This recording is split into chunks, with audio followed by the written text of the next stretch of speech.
Buenas tardes, compañeros y compañeras. El colectivo La Patria Grande Vencerá da inicio al conversatorio La Suiza Centroamericana Independiente, Costa Rica antes y después del COVID. Este conversatorio es parte de las reflexiones de La Patria Grande que se han venido dando durante los últimos meses. Hoy vamos a contar con la participación de Bernardo Corrales, poeta y ecologista social, Rocío Alfaro, docente universitaria, y Gabriel Rivas, biólogo, activista y ecosocialista.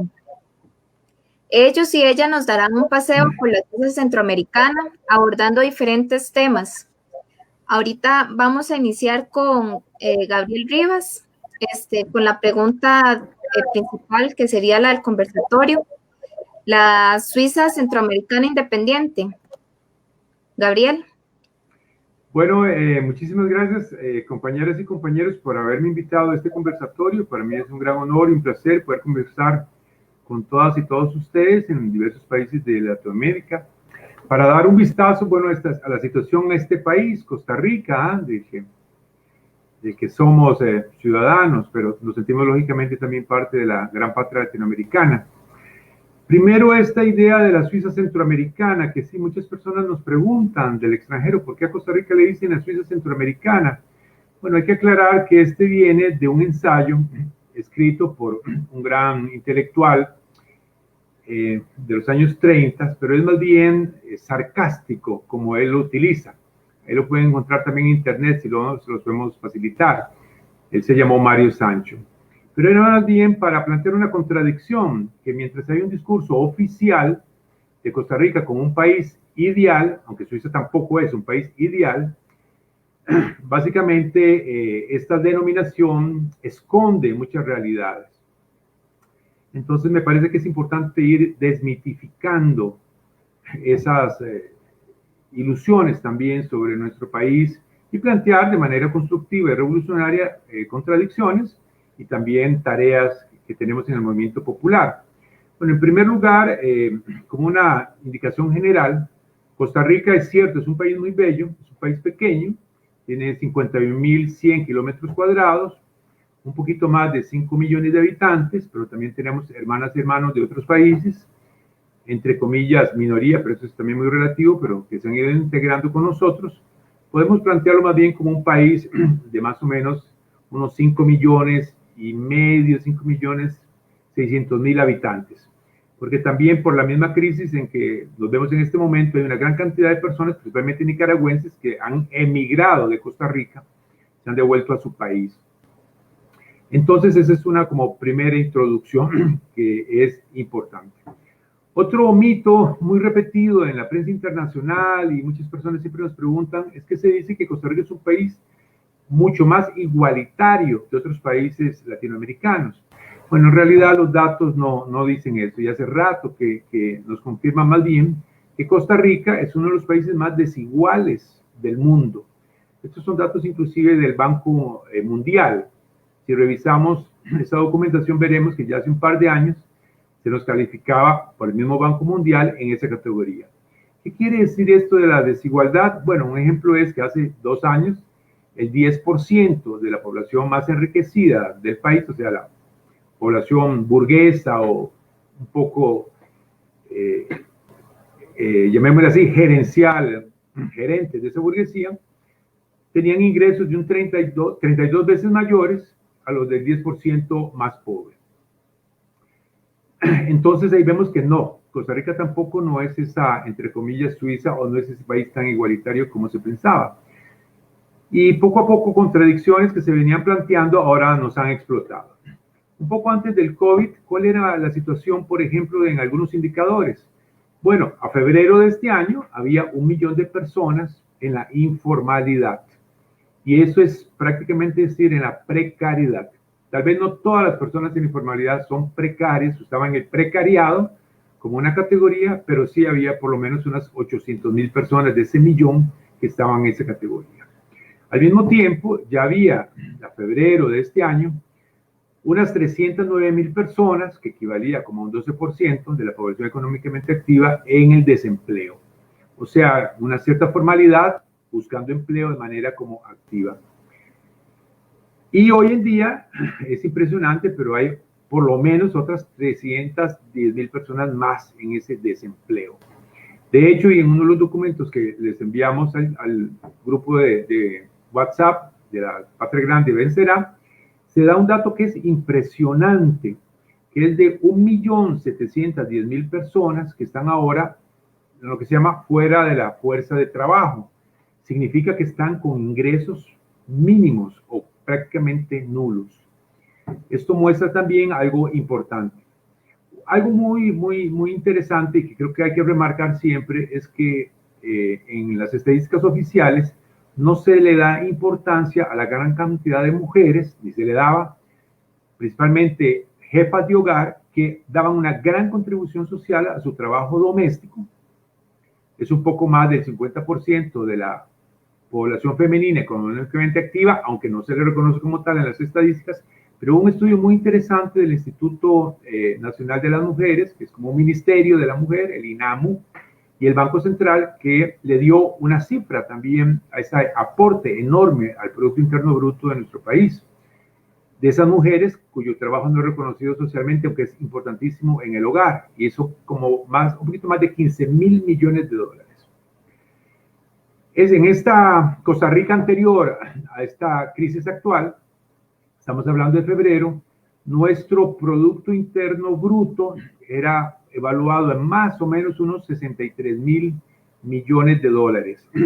Esto también nos da una idea del nivel de nuestra economía, pero ya eso mostraba una fragilidad cuando analizamos cuál era la composición de nuestra economía, porque más del 70%, un poquito más del 70% era una economía de servicios, con, por ejemplo, el turismo como una de las actividades más importantes, no solo en relación a la cantidad de personas empleadas, sino también a la redistribución de la riqueza y al ingreso de moneda fuerte, o sea, de divisas, que es un sector que ahora colapsó. Un poco menos del 20% era la agricultura, en nuestro esquema económico, en nuestra matriz económica, y con un peso muy fuerte la exportación de postres, la exportación de piña, primer productor mundial de piña para la exportación, segundo productor mundial de banano, después de Ecuador, y una importante exportación también, por ejemplo, de café. Nuestra industria, lógicamente, también ha sido casi desaparecida por el modelo neoliberal y representaba menos del 10%, pero nuestra industria es más bien tipo de ensamblaje, digamos. Para darles una idea, a febrero de este año el principal producto de exportación, entre comillas, industrial, eran dispositivos médicos, producidos y ensamblados principalmente por compañías estadounidenses en zonas francas. Entonces, cuando nosotros vemos la estructura económica de Costa Rica a febrero de este año, notamos que había una gran debilidad y fragilidad, sí, porque estaba demasiado orientada, debido a las transformaciones neoliberales, hacia un mercado, en cierta forma también de lujo, ¿verdad? Por ejemplo, la parte del turismo, la parte de sus postres, o sea que ya veíamos un debilitamiento debido al avance de las propuestas neoliberales, veíamos una fragilidad que ahora se da en increíble magnitud, cuando en este momento ya de crisis o de transformación, llamémoslo así, del modelo capitalista o de reseteo capitalista, pensándolo un poco también como lo plantea el Foro Económico Mundial, vemos que la Costa Rica de este momento, ahora en septiembre, el 15 de septiembre celebramos nuestra independencia, entre comillas, no es para nada un país independiente. Nos dimos cuenta que éramos hiperdependientes de un modelo que nos está golpeando. Por ejemplo, algo importantísimo, yo también como militante ecologista, desde hace décadas veníamos indicando que algo peligrosísimo en la estructura económica del país era el abandono de la visión de la seguridad y soberanía alimentaria. Para nuestras amigas y amigos de otros países es impactante saber que la mayoría de los alimentos que consumimos, básicos, son importados.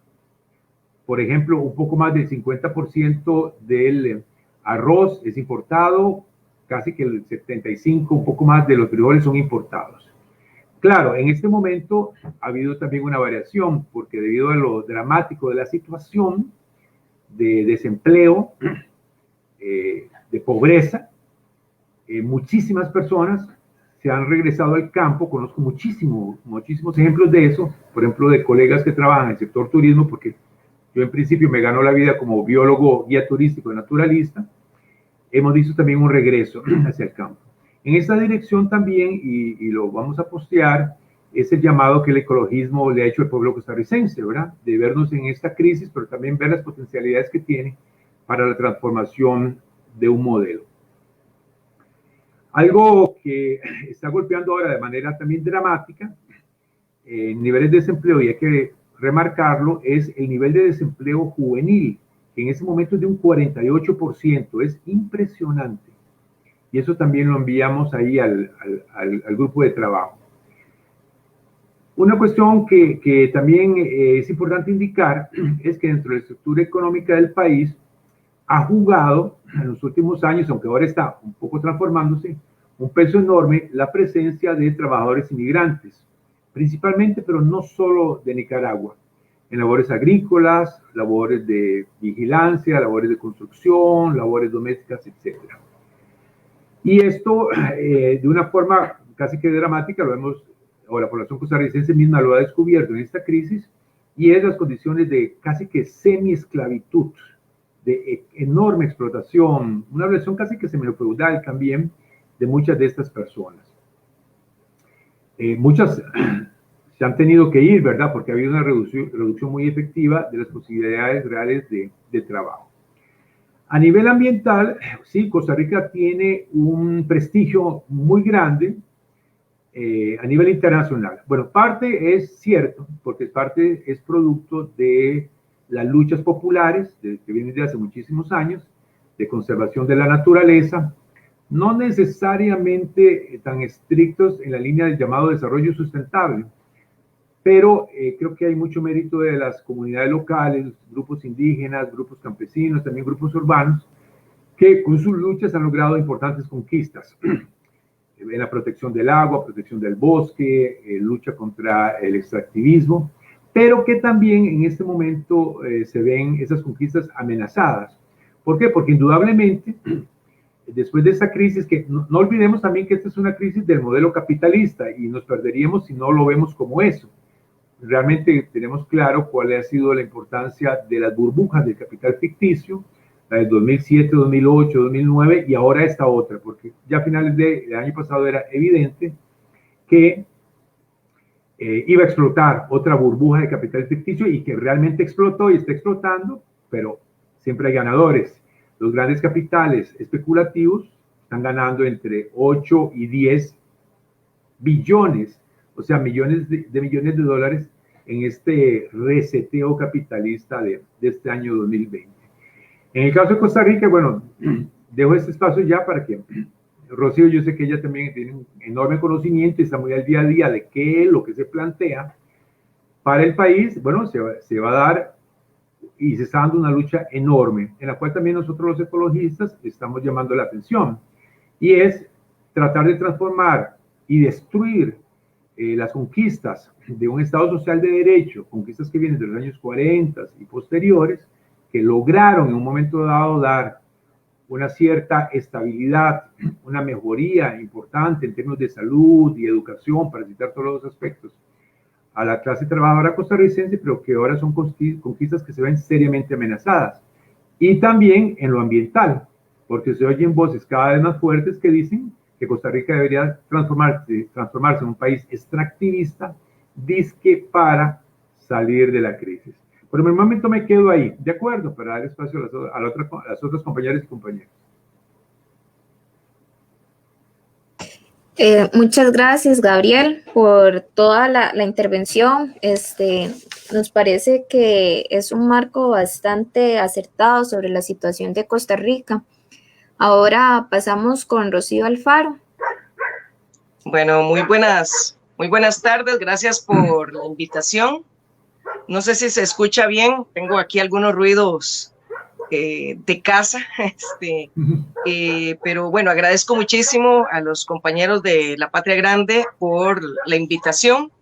Bueno, primero que nada, creo que empezaría en un punto que creo que Gabriel tocaba y que creo que es pertinente para gente de nuestro continente, porque de Costa Rica es como un poco misterioso, ¿verdad? Como que en Costa Rica nunca pasa nada, ¿verdad? Esa es un poco la idea que se tiene desde fuera, y también la idea de que bueno, siendo un país con gobiernos tan arrastrados hacia los Estados Unidos, ¿verdad? Y con el mito de la blanquitud y una serie de mitos de sectores medios y tal, se tiene una idea muy distorsionada de lo que realmente es el país.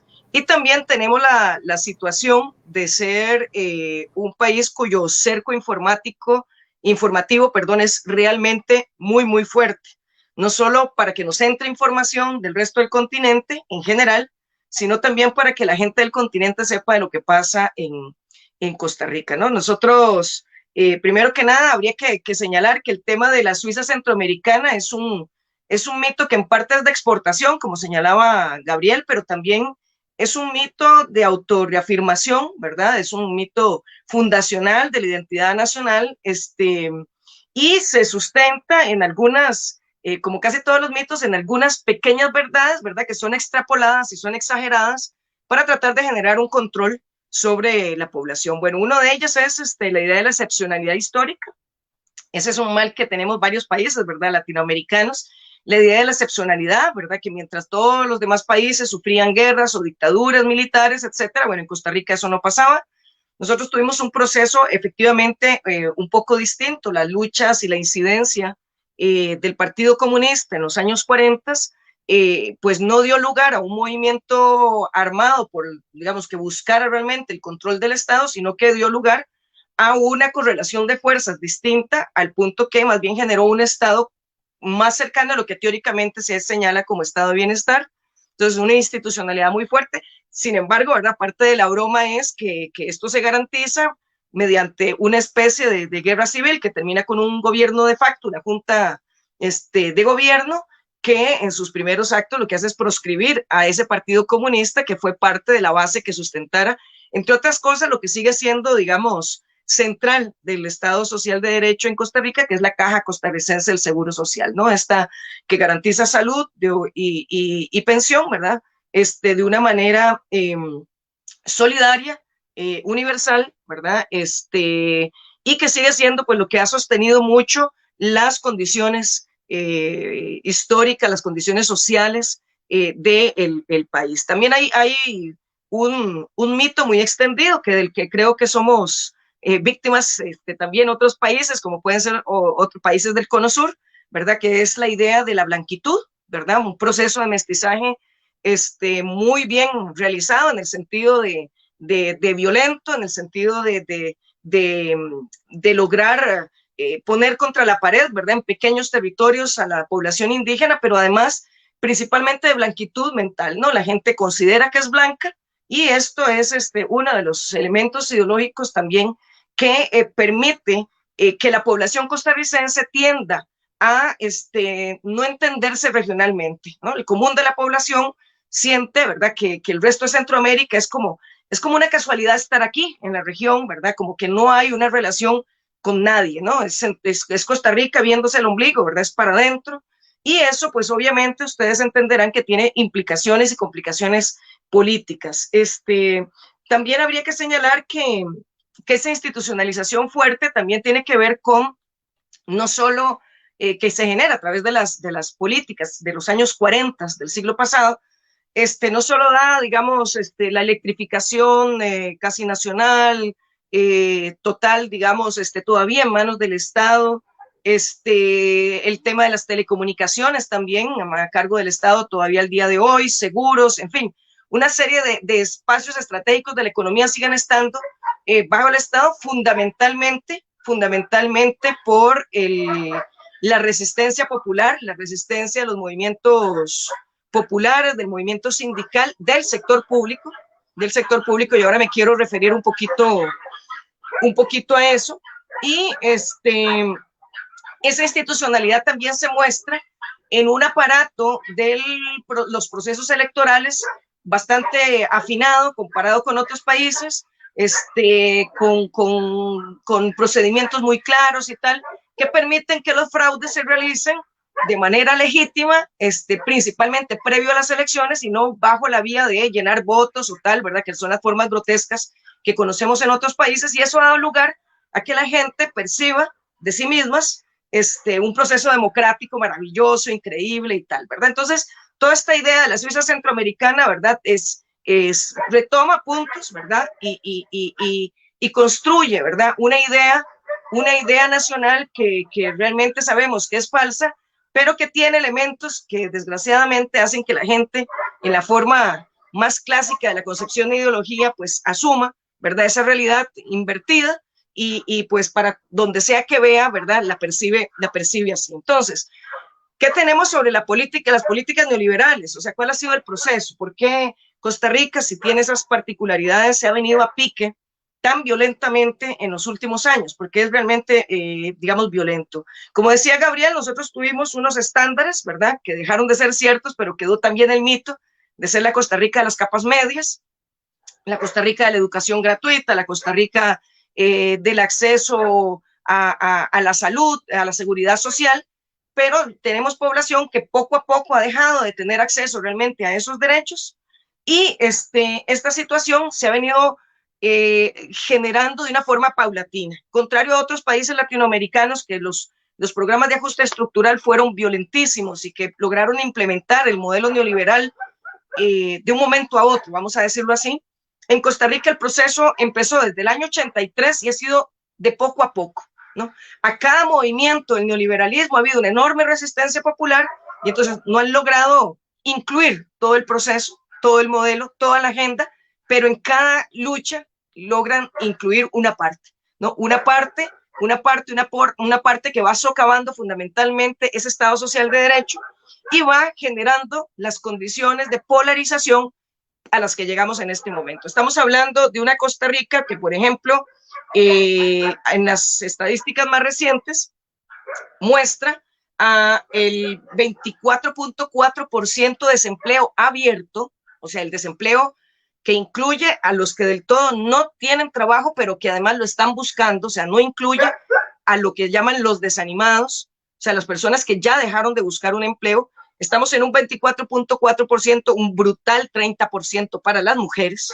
¿verdad? Que es brutal, partiendo que además hay una población grande de mujeres que están desempleadas, pero cuyo desempleo se esconde en el trabajo doméstico y por lo tanto también en ese desánimo de buscar, ¿verdad? Y que tiende a recurrir además para la solución económica a las redes familiares, ¿verdad? De protección para poder, digamos, sobrevivir, familias ampliadas y tal. Y tenemos que además de ese 24.4% de desempleo abierto, hay un 24.6% de subempleo. O sea, estamos hablando que entre desempleados y subempleados tenemos alrededor del 49% de la población económicamente activa, sin contar las personas desanimadas. Y sin contar que, por ejemplo, el año pasado, porque en la última estadística casualmente no se quiso sacar el porcentaje de empleados o de trabajadores informalizados o precarizados, entonces estamos hablando del 49% de la población entre desempleado y subempleado, y el año pasado se hablaba que del total de la población que trabajaba en el sector privado, alrededor del 40% era informal.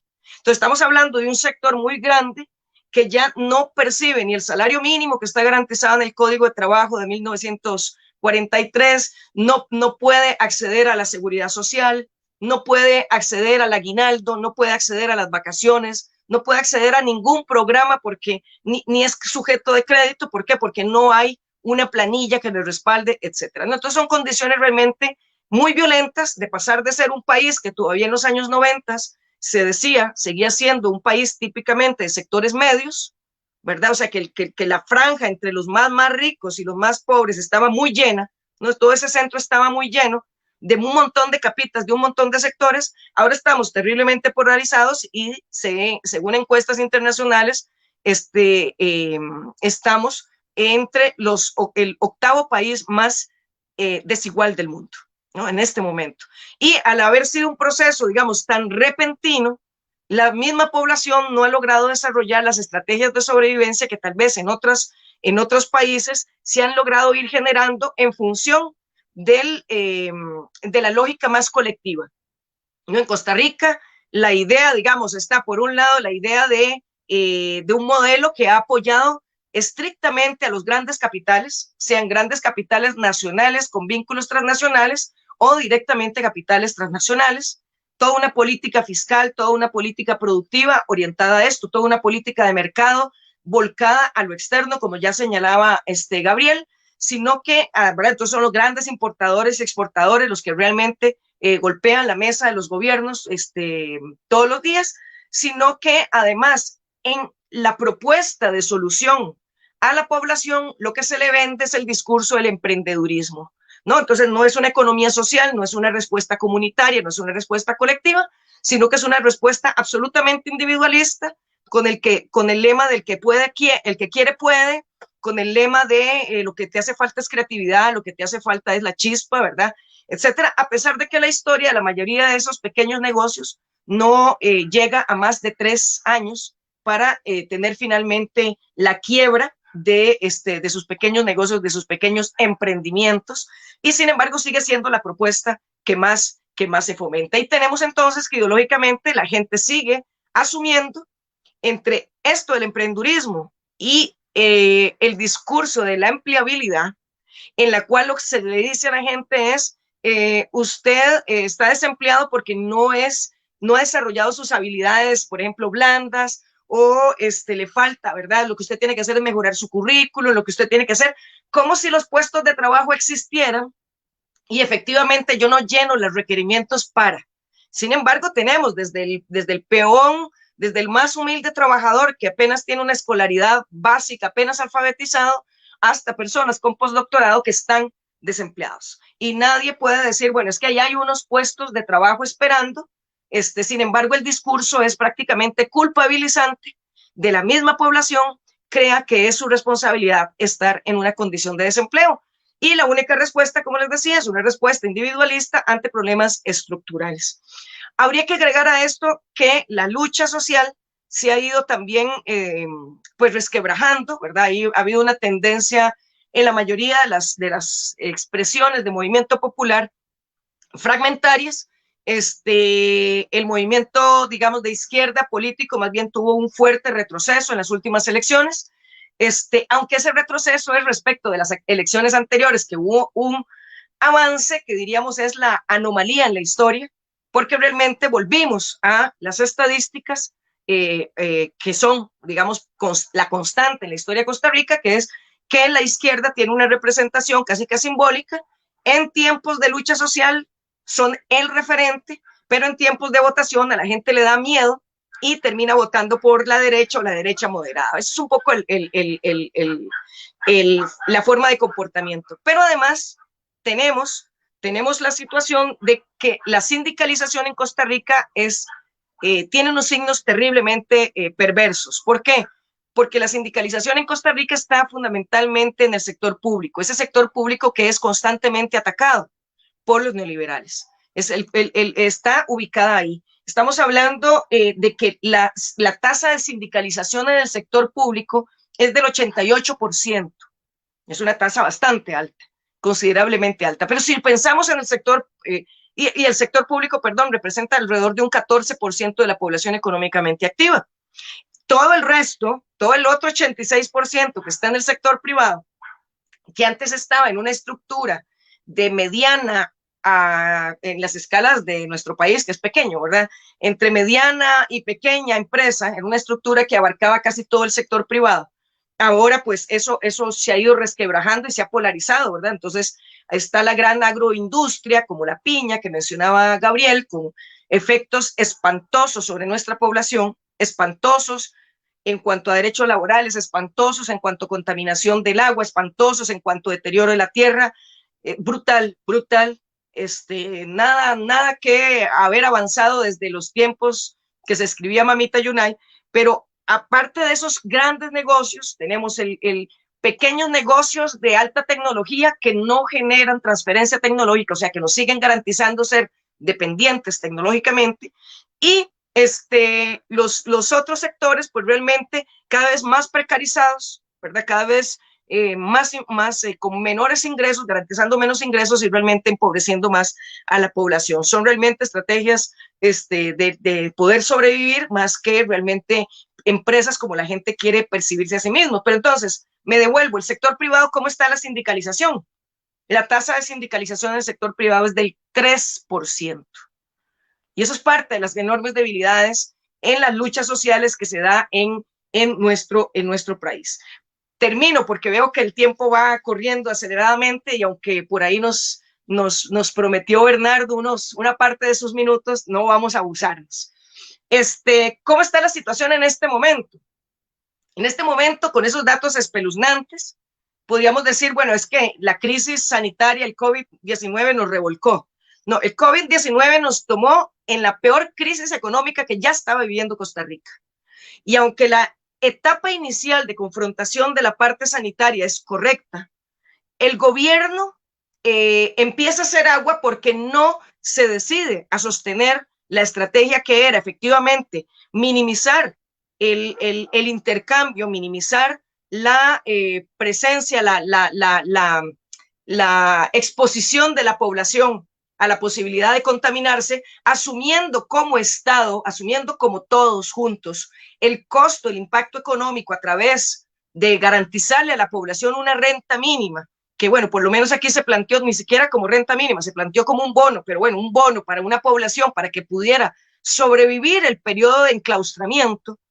Bueno, eso dio efecto en lo inmediato, los primeros meses de la pandemia, y por eso los resultados de Costa Rica fueron incluso, bueno, muy divulgados internacionalmente.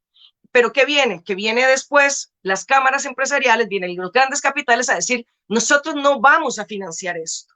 Y vienen las grandes oligarquías centroamericanas a decir, ¿ustedes qué se creen? ¿Cómo van a cerrar fronteras? No, aquí va todo mundo.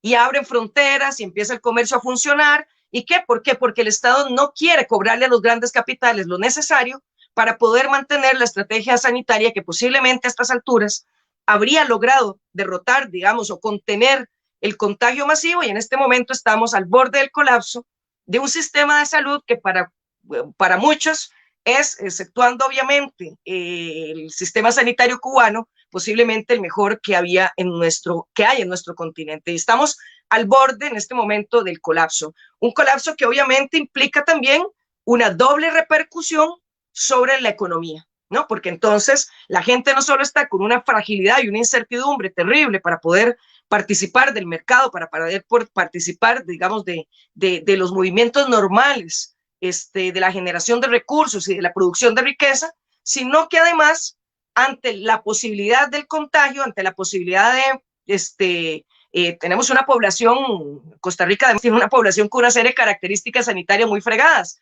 tiene enfermedades de primer mundo que no es primer mundo, ¿no? Con una tasa de obesidad que es la segunda del continente, con altos niveles e indicadores de presión arterial alta y de diabetes, o sea, los factores que son fundamentales para que el COVID afecte de manera mortal a la población. Entonces la gente además se retrae, se contrae, y la respuesta del gobierno, y termino ahí, y tal vez en la parte de preguntas podemos ir a los detalles, la respuesta del gobierno es no tocar los fondos del Banco Central de Costa Rica, que tiene por constitución la obligación de invertir en la reactivación económica, y es irse al Fondo Monetario Internacional, es ir a pedir un salvamento que fundamentalmente va a ser para las grandes empresas, los grandes capitales, que son de carácter transnacional, la mayoría de ellos, y si no por lo menos con vinculaciones, e incluso golpear los sistemas de pensiones, al punto que en este momento un famoso fondo que es de un pilar que era ya semiprivatizador,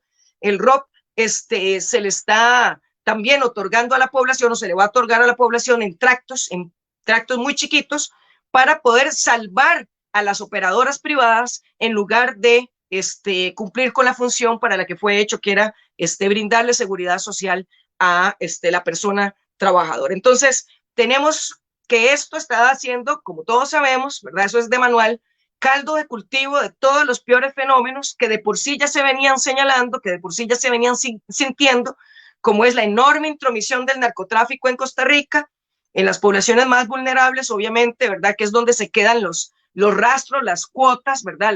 Las regalías del tránsito inmenso de narcotráfico entre el sur y el norte, y por supuesto también las condiciones económicas hacen mucho más vulnerables a las familias y particularmente a las mujeres, y eso nos lleva a que los indicadores de violencia, a pesar de haber sido una población con algún grado de contención respecto de otros países, comparativamente me refiero, los indicadores de violencia también se estén disparando terriblemente. A esto nada más agregar, solo como la cereza en el pastel, que Costa Rica vivió el famoso shock evangélico, neopentecostal para ser precisos, y estuvimos al borde de tener un presidente neopentecostal en las elecciones pasadas. Posiblemente lo tengamos, no sabemos, ¿verdad?, en las próximas, pero tuvo un impacto político, cultural de nuestro país inimaginable, en un país, digamos, con indicadores de educación altos, con indicadores de expansión del sistema educativo tan altos, con una cantidad, digamos, de institucionalidad que garantiza los derechos humanos, y tuvimos enormes retrocesos en la población que ahora con mucho, sin privarse, sin ningún pudor, se ventilan en posiciones absolutamente fascistoides, y que, agarrados, entre otras cosas, de todos los mitos fundacionales que mencionaba al inicio, que tienen que ver con la supuesta excepcionalidad de la Suiza centroamericana, ahora aumentado con el pensamiento neopentecostal contra las mujeres, contra la diversidad sexual, contra cualquier cosa que huela a derechos humanos y que huela a cultura. Entonces estamos también en condiciones del posible surgimiento de un neofascismo, porque parece que tenemos todos los números de la rifa. ¿Somos un país independiente? Pues ustedes dirán después de todo lo que he señalado. Gracias.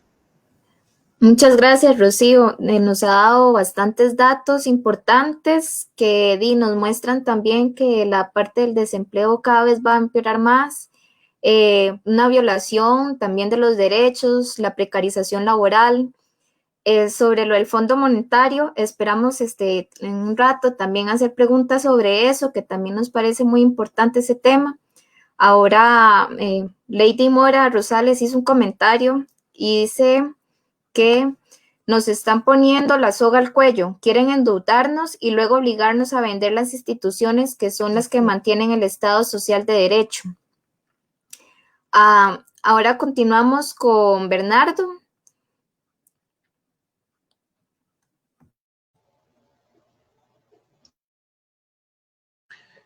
Hola, buenas tardes, buenas noches, para los compañeros y compañeras, amigos y amigas que nos escuchan a través del Facebook Live de La Patria Grande Vencerá, todos los compañeros y compañeras que trabajan en este colectivo y que aportan su valioso tiempo, un excelente trabajo de coordinación. Las exposiciones que hasta el momento ha dado Gabriel y Rocío han sido muy esclarecedoras, muy buenas.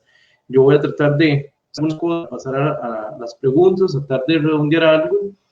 Creo que para todos los compañeros que tienen grandes dudas sobre qué pasa en Costa Rica, como ya lo han mencionado anteriormente los compañeros, ese mito, ese imaginario de la Suiza centroamericana que tanto ha calado el costarricense, ha generado también en nuestro pueblo un sentimiento de odio, muchas veces sutil, muchas veces solapado, con todo lo que tiene que ver o todo lo que tiene que darse en la correlación con los demás países centroamericanos, con todo lo que tiene que ver con los territorios originarios, con los pueblos originarios, y no es gratuito, ¿verdad?, que respondiendo todo el imaginario que tenemos de que somos más blancos que el resto de Centroamérica, que somos mejores que el resto de Centroamérica en muchos aspectos, que estamos protegidos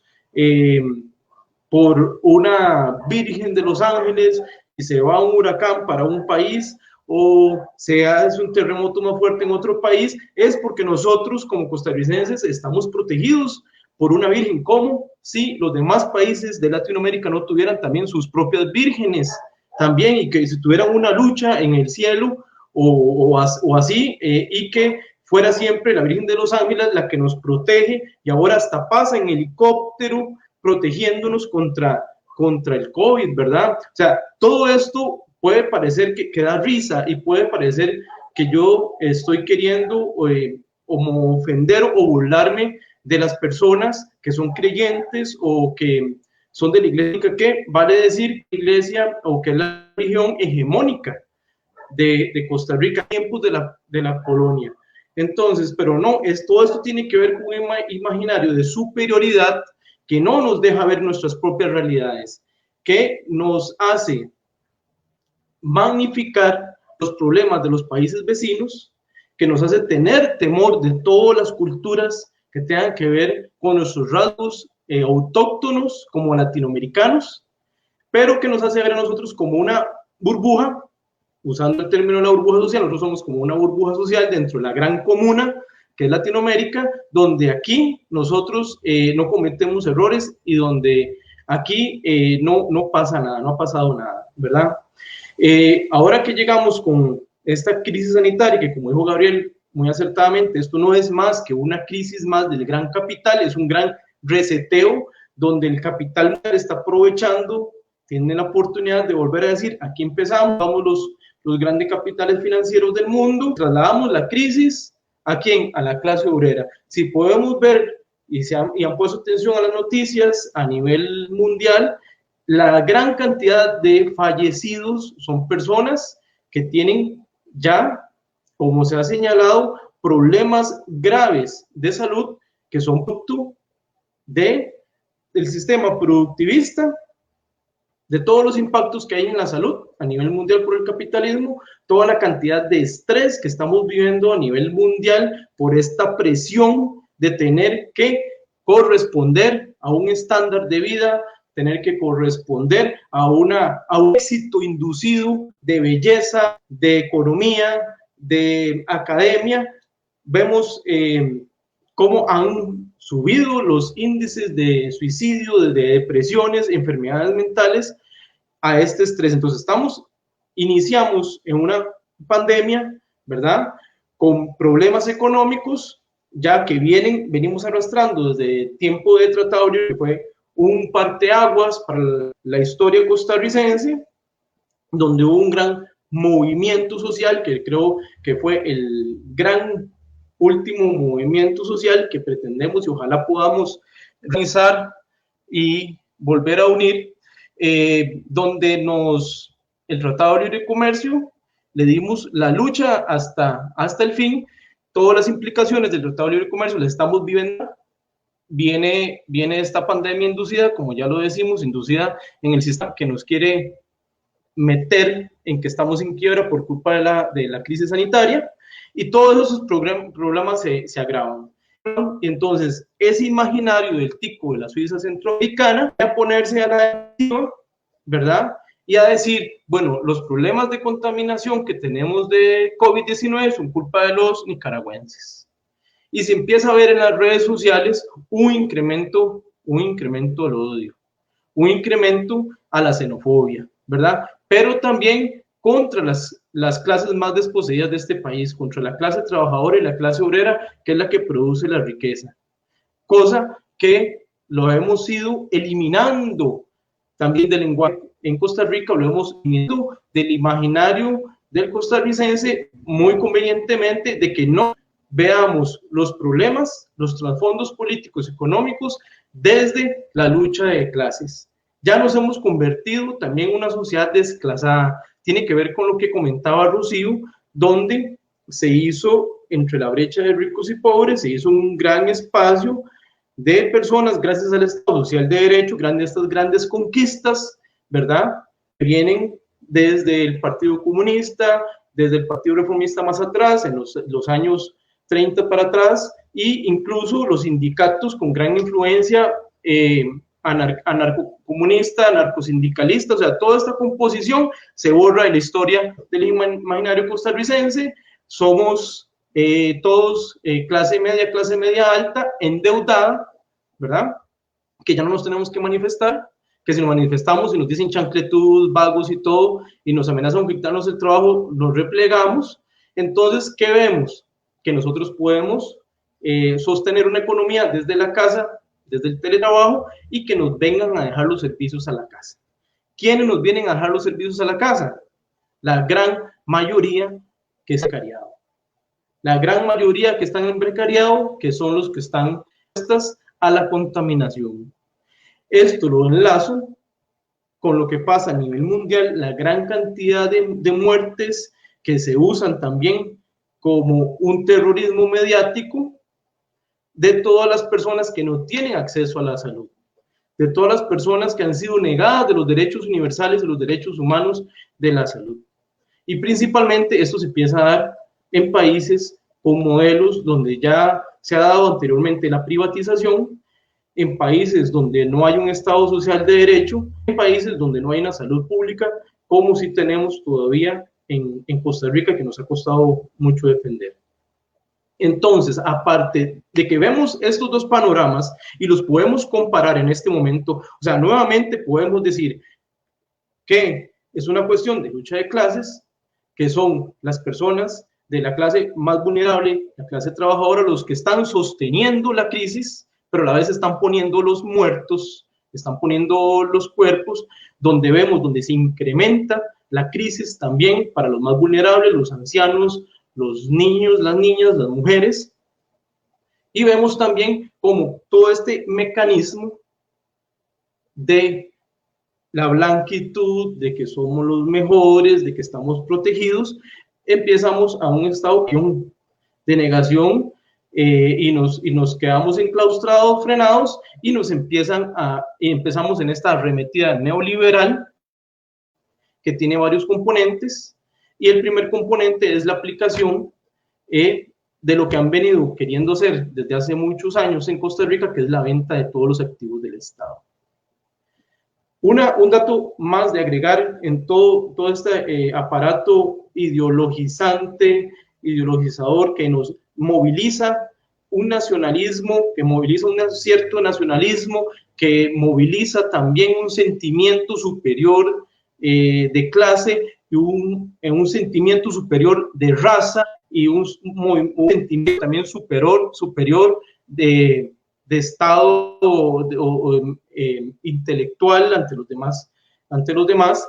En este estado que nos inmoviliza también a actuar, que no nos deja ver que nos están vendiendo todo lo que nos da esa seguridad social, se da una arremetida contra los pueblos indígenas, contra los territorios originarios, y se incrementa por mucho la violencia contra estos pueblos. Y también vemos ya demostraciones directas de la militarización en Costa Rica. Nos demuestran de muchas maneras que están preparados para repeler cualquier movilización, para repeler cualquier acción.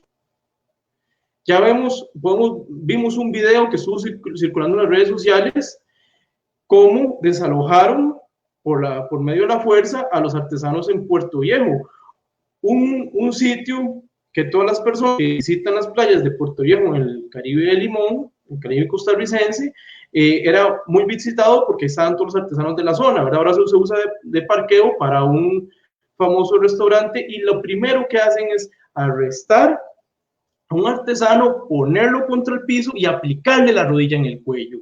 Vemos esta práctica ha venido siendo repetitiva tanto con el asesinato de George Floyd como con los recientes asesinatos y ataques en Colombia.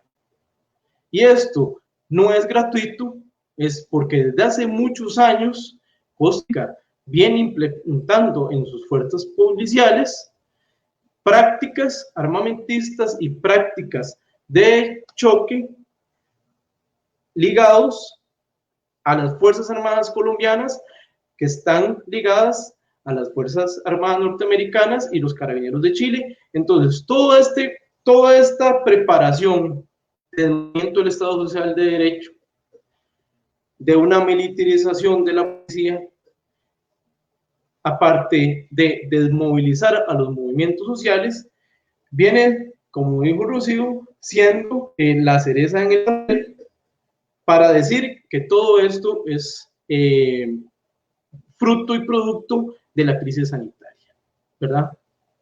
Entonces, lo que estamos viendo es que, por un lado, seguimos dentro del imaginario de aquí no pasa nada, de que tenemos que esperar, de que tenemos que tener fe y confianza en la institucionalidad, en el gobierno que ha sido democráticamente electo, y una total desconfianza contra todos aquellos y aquellas que levanten crítica, que estén relacionados a los movimientos sociales, los movimientos ecologistas, el sindicalismo, el feminismo, etcétera, etcétera, los movimientos de pueblos originarios, y que todas esas personas lo que estamos haciendo es que como estamos de vagos y lo vamos en contra de todo, y tenemos una gran polarización y una gran lucha interna que no nos deja calar en el mensaje costarricense, en el diario costarricense, desde hace 12 años atrás, que hubo un gran movimiento patriótico y nacional que anunció por mucho tiempo, informó a la población por mucho tiempo los embates de un tratado de libre comercio que nos quitó soberanía, que nos limitó la constitución política, nos limitó también la acción de los movimientos sociales, porque en este momento las luchas sociales, la huelga está siendo criminalizada. Todo este proceso no es gratuito de una pandemia, ¿verdad? Entonces, yo pienso que con esto ya he redondeado un poquito, ya he hablado bastantes minutos. Creo que le a los compañeros para que puedan agregar más cosas o pasar algunas preguntas que tengamos en el Facebook. Gracias, Bernardo. Sí, tenemos varias preguntas que nos han hecho en el Facebook, también en redes. Solamente teníamos unas 2 preguntas más para pasar a las preguntas de redes. Una de las preguntas sería para Gabriel. Él mencionaba sobre lo de los monocultivos, entonces nos gustaría que pudiera expresar un poquito más sobre los monocultivos. Claro, con mucho gusto. Bueno, en realidad, como producto de las políticas neoliberales sobre agricultura, a partir de los años 80, hay que saber que el primer plan de ajuste estructural del Fondo Monetario Internacional se dio en una administración entre 1982 y 1986, pero con gran fuerza. Esas propuestas neoliberales empezaron a partir de 1986 y se profundizaron después de la caída del muro de Berlín en los años 90. La matriz productiva de Costa Rica, que estaba caracterizada por la seguridad y soberanía alimentaria, en principio, junto con monocultivos históricos, como por ejemplo la producción de banano, que viene desde finales del siglo XIX, se vio completamente transformada. ¿Por qué? Porque el discurso oficial cambió a comprar lo que comemos en el extranjero, si es más barato, entre comillas, y promover las ventajas comparativas de nuestro país desde el punto de vista bioclimático para producir productos, vaya la redundancia, que eran demandados en el extranjero. ¿Qué pasó entonces en la práctica? Bueno, que se fueron abandonando el apoyo a los pequeños y medianos productores agrícolas, el campesinado, y se fue, como bien también lo planteaba Rocío, apoyando a la gran producción. Por ejemplo, la de los monocultivos, que es otra forma de extractivismo. De tal forma que progresivamente Costa Rica terminó transformándose en este principal país productor de piña, con tremendos impactos debido al uso de pesticidas, contaminación de mantos acuíferos, contaminación de zonas superficiales de agua, mantos superficiales de agua, indudablemente también contaminando a las personas y su entorno. Y se mantuvo la gran producción también de banano con parecidos impactos. Entonces, de esa manera, Costa Rica terminó siendo un país fragilizado, y es lo que estamos viendo también ahora, porque Bernardo también hablaba, ¿no?, de esta población costarricense, y Rocío también lo decía, fragilizada en su salud. Yo me quiero también referir a eso, porque es algo muy importante, y lo envié también a las compañeras y compañeros, porque esa fue una pregunta. Les pongo un ejemplo concreto. Pero en este momento, lamentablemente, han muerto 706 personas al día de hoy por COVID-19. El 70% son personas adultas mayores. El 30% son personas adultas. Costa Rica tiene una población, dijimos, de un poco más de 5 millones de habitantes, y la población adulta mayor es de más o menos unas 500,000 personas, digámoslo, un poquito, alrededor del 9%, unas 500,000 personas. Por ejemplo, de esas 500,000 personas, prácticamente el 60% tiene presión alta, el 28% azúcar en la sangre, el 17% enfermedades del corazón, el 12% enfermedades respiratorias crónicas. Entonces, eso nos muestra que hay un modelo que también, en lo que se refiere a la alimentación y a la salud, ha fragilizado, es un modelo capitalista, claramente, que ha fragilizado a la población, ante todo adulta y adulta mayor, relativamente también a la población menor de edad, pero quedémonos en este caso. Entonces ahí vemos cómo un modelo que era de producción y de alimentación mucho más sana, terminó neoliberalizado. Y en este momento, por ejemplo, se puede decir que Costa Rica es un país donde 1/3 de la población está en un estado de salud lamentable. No porque no tengamos las posibilidades bioclimáticas, naturales, de producir comida sana, comida buena, sino que es precisamente ese modelo. Así respondería. Muchas gracias. Ahora tenía otra pregunta. Este sería para Rocío. ¿Qué opina sobre la propuesta de negociación del presidente de Costa Rica con el Fondo Monetario Internacional? Sí, gracias. Bueno, la propuesta de negociación es realmente vergonzosa. Sigue la línea de la crisis, o sea, siguen en una línea procíclica, ¿verdad? Profundizando las condiciones mismas de la crisis. Se están planteando medidas que en lo fundamental, digamos, sin entrar en la letra menuda, pero en lo fundamental están planteando debilitar más el Estado de Derecho, ¿verdad? De tratar de golpear más la institucionalidad pública, vender incluso instituciones completas que son estratégicas para nuestro país, y golpear más los derechos laborales. Están, digamos, proponiendo medidas para golpear al sector público, que en este momento juega un particular papel en lograr mantener más o menos funcionando, moviéndose un poco el mercado interno, ¿verdad? Que no se termine de congelar. Entonces las políticas van en función de golpear a esos sectores medios, a los sectores de trabajadores con algún grado de profesionalización,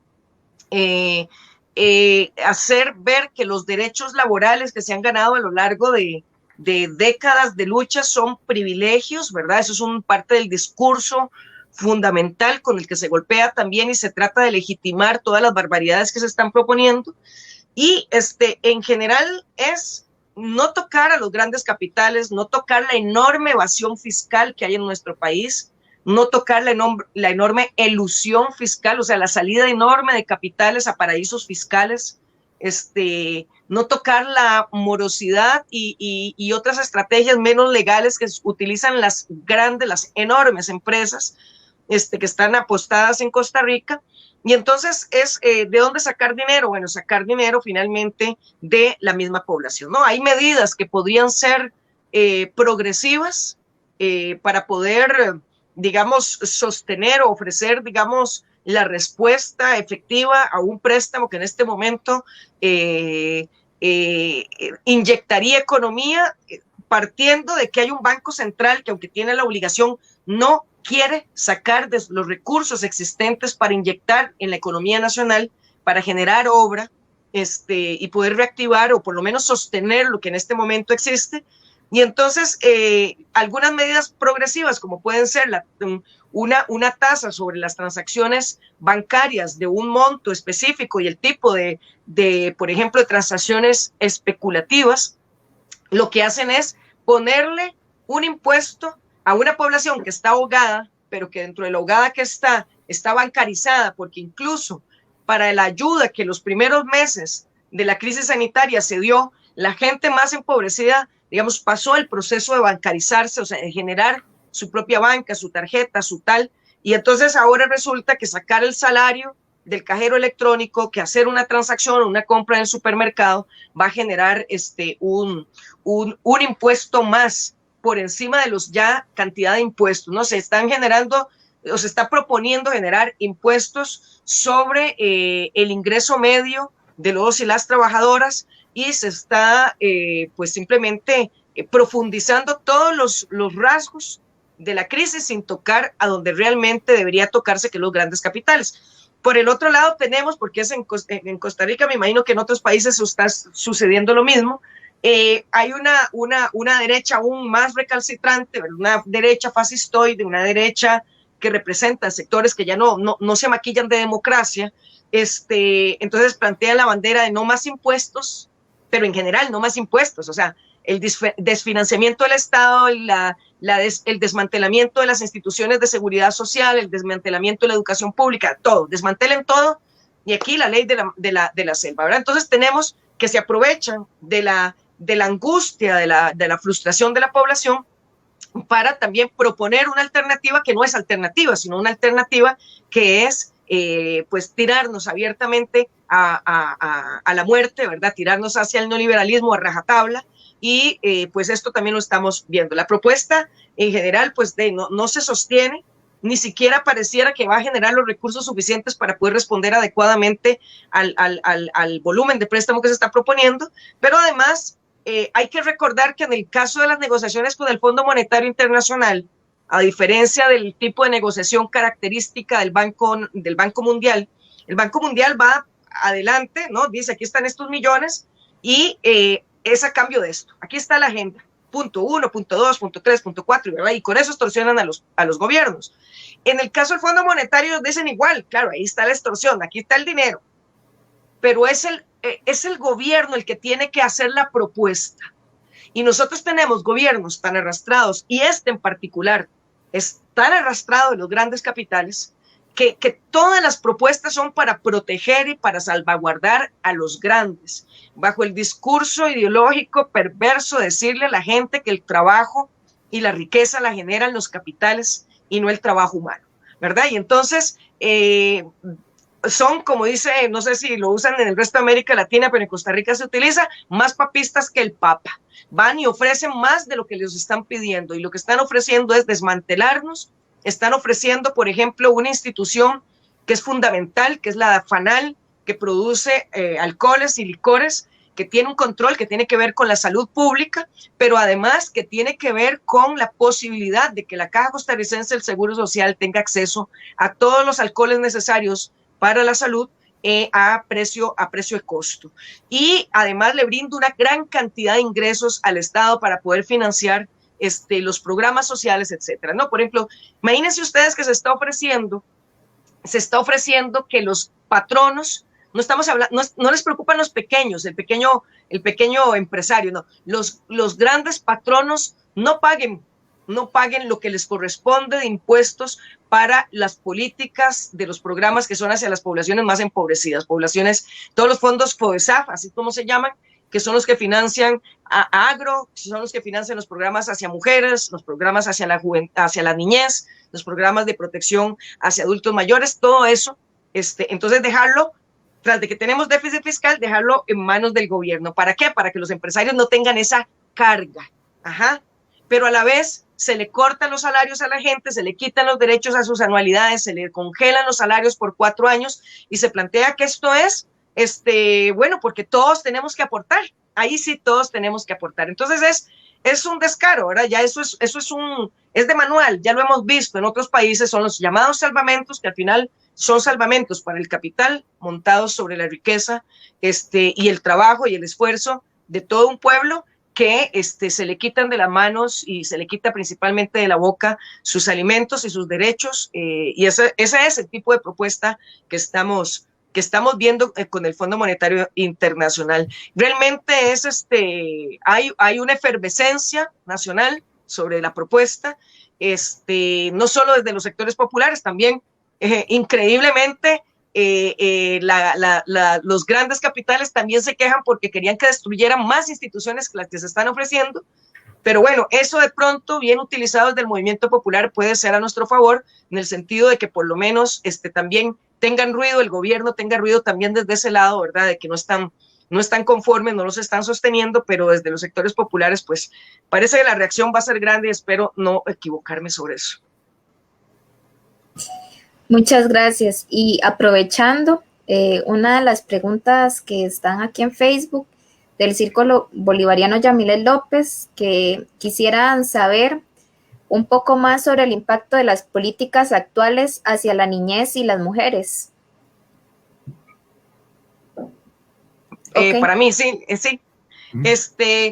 Bueno, yo creo que es uno de los espacios en donde más se notan las contradicciones. Por un lado, se ha logrado avanzar significativamente, por ejemplo, las mujeres, para Costa Rica, que nos habíamos empezado a quedar atrás en muchas políticas a partir del, digamos, un poco previo a este shock neopentecostal, tuvimos pues una oleada, ¿verdad?, muy conservadora que detuvo los avances que se venían teniendo en políticas, por ejemplo, sobre derechos sexuales y reproductivos y sobre derechos de participación política de las mujeres.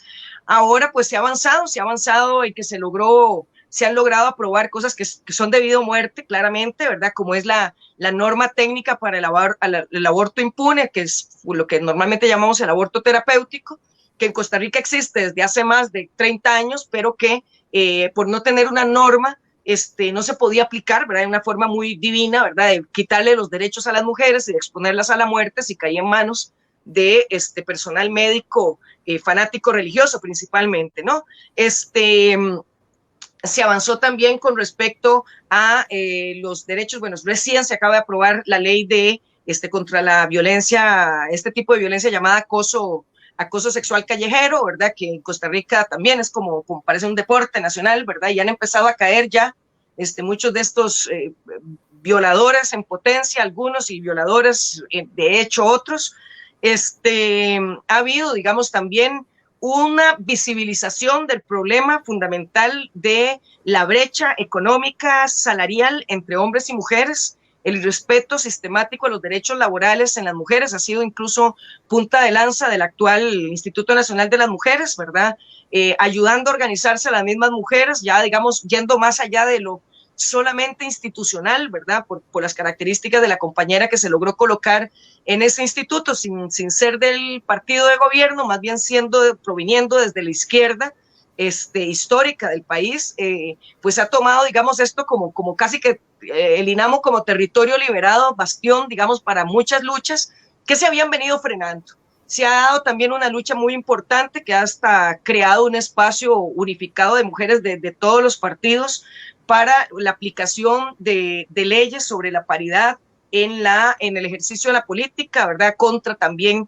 Luchando también contra el acoso político, que es violentísimo también en nuestros países. Creo que en toda América Latina lo viven similarmente. Y sin embargo, por supuesto, como sucede siempre, a estas luchas viene una enorme reacción del patriarcado, ¿verdad? Que se muestra su cara más violenta con el femicidio, ¿verdad? Como bandera, y entonces no deja de ser significativo que cada vez que se da un avance, cada vez que se da una expresión organizada, las mujeres mucho más organizadas cada vez más presencia de las mujeres en los sindicatos, cada vez más presencia de las mujeres en las luchas comunales, bueno, siempre ha sido más de base femenina, cada vez más presencia de la mujer joven en las calles, declarando, denunciando, sin miedo. Y entonces viene la reacción, ¿verdad?, del conservadurismo, viene la reacción del patriarcado más violenta, que es bajo la forma, pues, del femicidio. No en vano, los femicidios se disparan cada vez que hay un pequeño avance o cada vez de las fechas más significativas de las luchas de los movimientos de mujeres. Es una desgracia, es así. Sin embargo, creo que el movimiento de mujeres no va a echar marcha atrás. Y pues sí, las políticas económicas, desgraciadamente, sabemos, golpean más a las mujeres la población se vuelve más vulnerable, ¿verdad? Es la población en donde se muestra más la pobreza, ¿verdad? Los hogares en los cuales están a cargo exclusivamente de mujeres, con la brecha salarial pues, que señalábamos, pues se marca aún más la posibilidad de ser pobres respecto de los hogares que son compartidos, porque son realmente estadísticamente insignificantes los hogares que solo son jefeados por varones. Entonces, lo que tenemos es políticas públicas que son golpeadas ahora, por ejemplo, con todas las prebendas y todos los favores fiscales a los grandes capitales, terminan desfinanciando los programas sociales que han sido pues fundamentalmente producto de luchas, ¿verdad? Y casi siempre la mayoría de los programas relacionados con la infancia pues también son así. Y tenemos, por supuesto, con la pandemia, con la parte de la crisis sanitaria,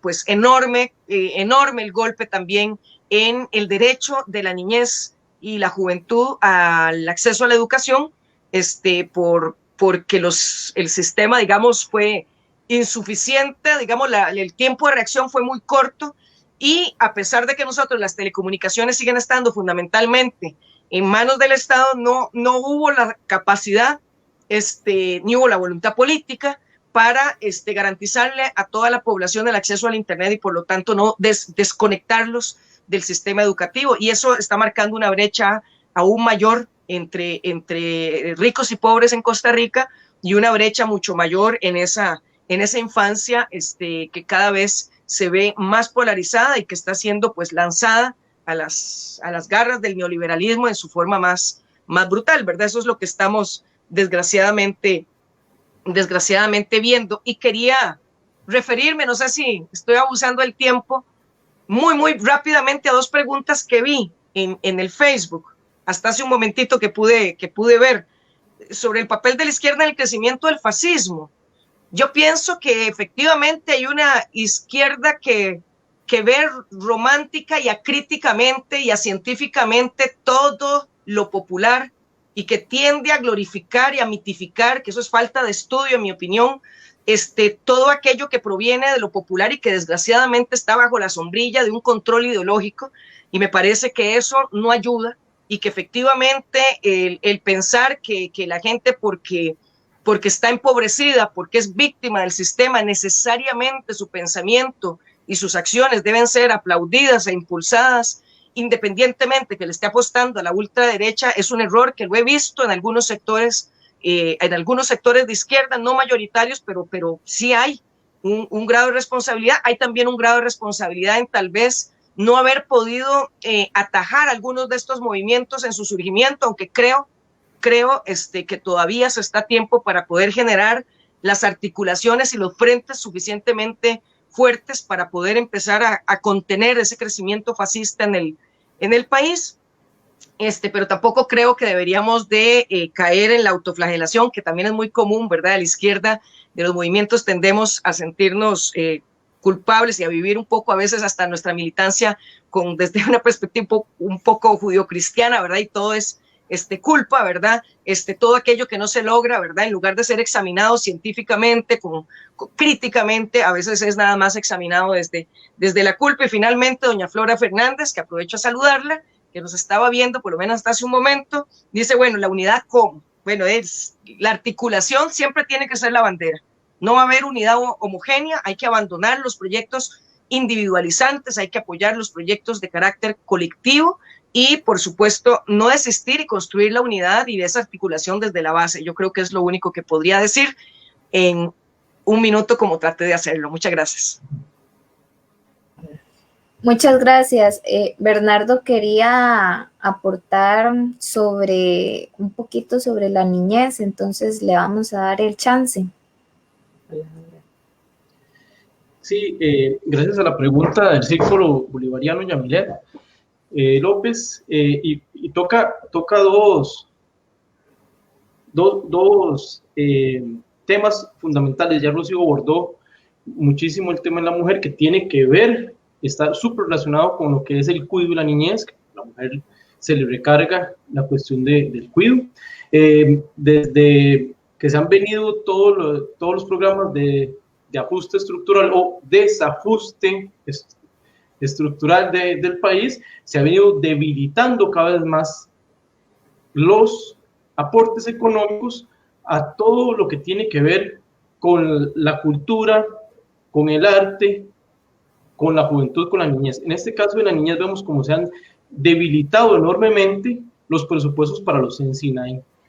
Los NC9 tienen un origen principal en el Partido Comunista Costarricense. Hay un gran aporte de Carmen Lira, hay muchísimos aportes, bueno, son compañeras, Emilia Prieto, Emma Gamboa, muchas de estas compañeras colaboraron para una nueva educación, trajeron los métodos de aprendizaje Montessori al país, fueron muy críticos con la forma de educación del momento y hasta el día de hoy, teniendo los NC9 por toda Costa Rica, muchos niños y niñas de escasos recursos o en estado de precarización pudieron ir adelante con una educación de calidad, con una atención de alimentos para su madre, para su núcleo familiar y para ellos mismos, que hoy en día todo esto viene siendo cada vez más golpeado, los presupuestos cada vez son más bajos,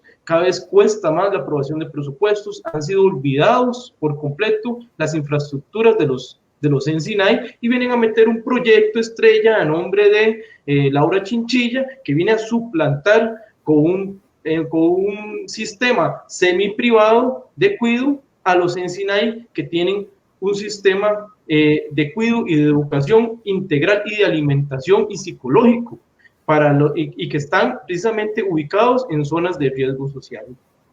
También con esto hago un pequeño paréntesis porque también el sector cultura, el sector artístico de Costa Rica, que principalmente ha sido utilizado para el show, ¿verdad? Para la exposición del arte como un entretenimiento, más que como un fortalecimiento del intelecto y la espiritualidad humana, está ahorita olvidado completamente y nunca ha sido utilizado como una herramienta para la niñez y la juventud, sino como le digo, como un show que ver si genera dinero a través de. Todo esto nos pone en un panorama de qué queremos hacer, para dónde vamos como sociedad costarricense, porque si no rescatamos, si no fortalecemos económicamente lo que ya tenemos en la institucionalidad costarricense y hacia dónde queremos ir con la niñez, nosotros lo que vamos a tener es un futuro todavía más caótico de una juventud que sigue pensando o que va a pensar que la educación es a través de los aparatos tecnológicos, que son enajenantes, que son adictivos, que ya hay muchísima información sobre esto, que dañan la salud y que lo que hacemos los padres es nada más darles el aparato a los niños y que ellos agarren cualquier contenido donde viene el montón de propaganda gringa, imperialista, hay mucho discurso solapado ahí, machista, xenófobo, y todo esto no lo logramos ver porque nosotros estamos tan envueltos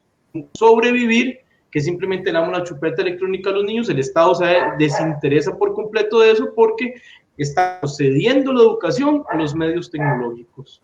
Ahora ya se tocaba el tema de que ahora el estrés que tienen los niños al sentarse tanto tiempo en una pantalla y tener que ver digitalizada la educación, completamente deshumanizada, y aparte se le traslada a su familia todo el trabajo del educador, todo el trabajo del docente, se le traslada al padre o a la madre, en su mayor caso a la madre o a la abuela o a la tía. Esto en espacios completamente reducidos, con el estrés de que no hay suficiente internet en muchas casas o no hay una buena cobertura de internet o que solo se tiene un aparato que soporta, digamos, el peso de los gigabytes de las aplicaciones o de los documentos que se envían, y aparte de esto, en el hacinamiento y el estrés de la vida genera todavía mucho más violencia. ¿Qué está aprendiendo la niñez en esto? A sobrevivir a la crisis con violencia, a sobrevivir a la crisis con confinamiento, a sobrevivir a la crisis en el individualismo, en lo que cada familia puede hacer, no dentro de la colectividad, no dentro del panorama y la visión social de solidaridad. Esto nos pone y nos lleva a otra pregunta. Nosotros como sociedad ¿Vamos a individualizar la educación de la niñez o vamos a colectivizar? Vamos a tener una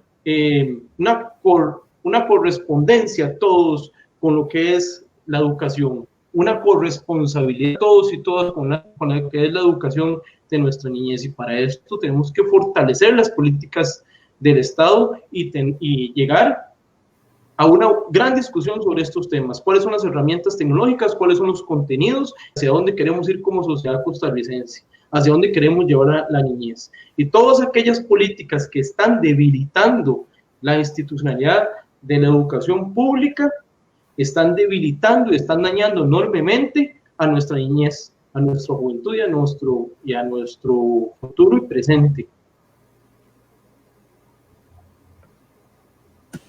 Gracias, Bernardo. A esto quería agregar un comentario también de que también muchos adolescentes y jóvenes en estos momentos no tienen la oportunidad de estudiar ni la laboral. Esto genera que sean carne de cañón para el narcotráfico, y trayendo a esto también la muerte de todos estos adolescentes y jóvenes a muy corta edad. Recordando también que tenemos un código de la niñez y el convenio de juventud, que cada día vemos que se cumple menos y se niega la garantía de los derechos humanos. Ahora, JJ Sagitario también hizo una pregunta que dice: quisiera saber sobre el papel de Costa Rica en el Grupo Lima. Si alguno o alguna aquí quisiera... A mí me gustaría opinar sobre eso, si es posible. Ok, sí. Bueno, de nuevo, agradecimiento por la invitación, un gran abrazo solidario a todas las compañeras y compañeros de toda Latinoamérica y otros países, siempre en lucha como hermanas, como hermanos. Pero lamentablemente tenemos que decir que Costa Rica es un país completamente alineado a la política exterior de los Estados Unidos, y casi que con vergüenza decimos eso. Por ejemplo, se acordarán del triste papel que cumplió un diplomático costarricense que estuvo a la cabeza de la misión de la OEA, ayudando literalmente en el golpe en Bolivia. Eso es de suma actualidad, lamentablemente, porque, bueno, sabemos que en este momento la sombra de Pompeo está literalmente sobre Sudamérica, literalmente con la gira que lo está haciendo.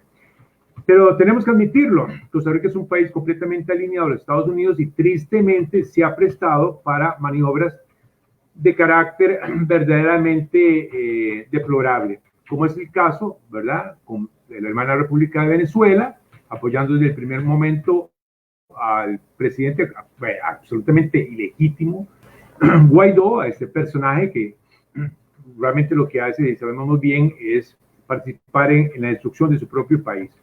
Entonces, lamentablemente es cierto, porque eso se transforma también, esa alineación a lo interno, como muy bien lo decía Bernardo. Quiero indicarle a nuestras hermanas y hermanos latinoamericanos que en el último año y medio, 2 años, han sido asesinados 2 de los más importantes líderes indígenas de Costa Rica. Asesinatos que siguen impunes. Eso los medios de comunicación internacionales tampoco no lo dicen mucho. Y otra cosa que es muy importante es que al fin y al cabo, y esto es tal vez el tema de otra conversación con otros compañeros y compañeros, Costa Rica es un país al fin y al cabo también militarizado, no necesariamente por un ejército, pero sí por un aparato de seguridad sofisticado. ¿Quiénes son o dónde se forman este aparato de seguridad o de dónde vienen los formadores de formadores? Por ejemplo, de Carabineros de Chile, por ejemplo, de Escuela Nacional de Policía de Colombia, por ejemplo, asesores israelíes, por ejemplo, asesores estadounidenses. Esto nos da, lógicamente, una idea de en dónde está situado Costa Rica. Y lo vimos últimamente, en donde a pesar del llamado a boicotear, abstenerse de apoyar al candidato estadounidense a la cabeza del Banco Interamericano de Desarrollo, Costa Rica votó por el candidato, más exactamente de Donald Trump. Entonces, esa es una realidad. Yo también quería referirme un poquitito, porque también, bueno, hay esperanza, no queremos sonar como negativos y pesimistas, y bueno, Rocío también se expresó al respecto. Sí, hay un pueblo en lucha, a pesar de las contradicciones, ¿verdad?, que podamos tener. El pueblo costarricense también es un pueblo que lucha, porque con sangre y sudor, ¿verdad?, ha logrado conquistas importantes a través de la historia, Y en este momento yo también estoy optimista, en el sentido de que veo que poco a poco se está recreando, reactivando un gran movimiento social, que es el Movimiento Patriótico Nacional, que dio una gran lucha contra el Tratado de Libre Comercio con los Estados Unidos, y que yo creo que en este momento también vamos a poder cristalizarlo. Rocío fue muy sincera al decir que, bueno, la izquierda hemos tenido altibajos, no somos insignificantes, seamos sinceros, pero sí somos pequeños en este momento, tal vez, pero no por eso vamos a dejar también de luchar junto al pueblo. Porque, y también respondiéndole un poquitito al compañero Diego de Uruguay, sí, hay una tendencia ultraderechista también en Costa Rica. Tal vez no es el neofascismo como se conoce en Sudamérica o en países como Guatemala, pero tenemos que tener mucho cuidado. Y Diego nos preguntaba también que qué responsabilidad encuentran en las organizaciones sociales y de izquierda sobre esto, si es que hemos cedido espacio. En Costa Rica ha sido un poco diferente porque el discurso más antiderechos en general se ha originado ante todo, como lo dijo Rocío, en el fundamentalismo pentecostal, que sí, también aquí ha venido avanzando y que también hay que ser autocríticos, debilidades nuestras, pudo capturar a una parte de la población que apoyó a la izquierda en la elección, por ejemplo, presidencial y de diputaciones a la Asamblea Legislativa en la elección del 2014, pero que en la elección del 2018 terminó apoyando a este fundamentalismo religioso.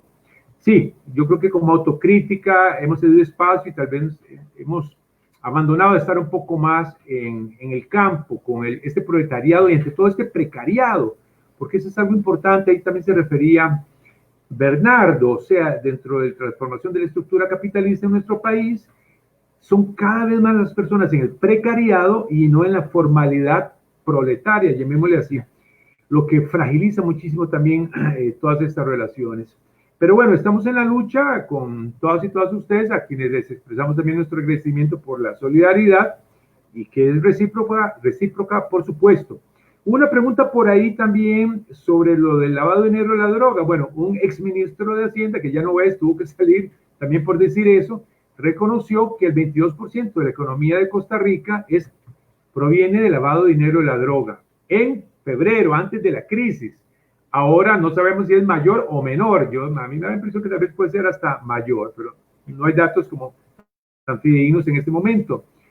Y como decía, también en la otra intervención se citó, hay algo que creo que también hay que rescatar.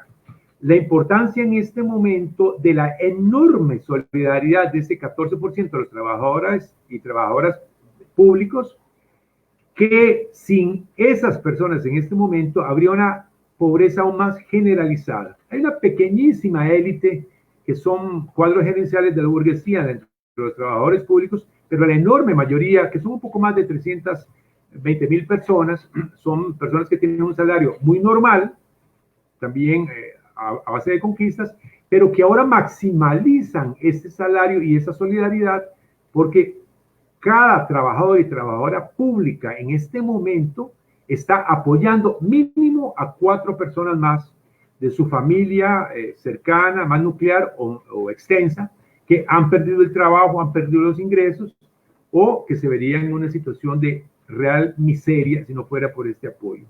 Entonces, ante un discurso, como dijo muy bien Rocío, ultra neoliberal del gran capital, realmente también hay una expresión de gran solidaridad y reorganización de las fuerzas populares.